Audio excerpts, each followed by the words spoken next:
BNC pilit na linalabanan at kita po natin napakatatag at napakatapang na dalaga. Di po niya pinapakita sa kanyang magulang na labis po siyang apektado. At ramdam naman po natin yun.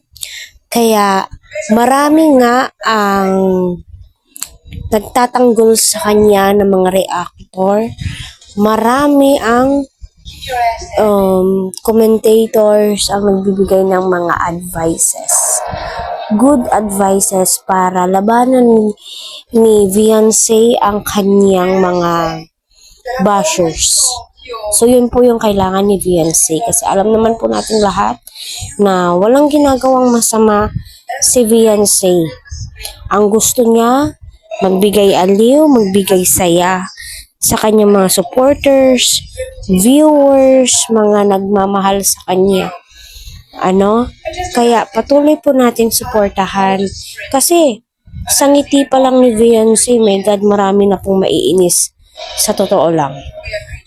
Mga basher mo, Beyonce, sasabihin ko sa'yo, ngingitian mo lang yan sila, ipakita mong hindi ka apektado, mamamatay yan sila sa galit.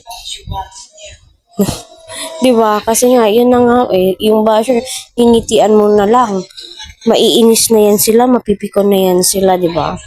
Kaya patuloy po natin suportahan ang buong team Kalinga po natin skip ang kanilang ads para sa ganun ay marami pa pong kababayan po natin ang kanilang malingap. Kasi yun naman po talaga. Kaya, marami pong beneficiary ang kanilang mahanap. Kaya BNC, ang advice ko sa iyo, sundin mo kung ano ang kino-comments ng mga viewers, taga-suporta mo. Kasi yun yung kailangan mo. Hindi yung mga basher. Sabi nga nila, the more na dadami ang bash sa'yo, the more na limpak na blessings ang aanihin mo.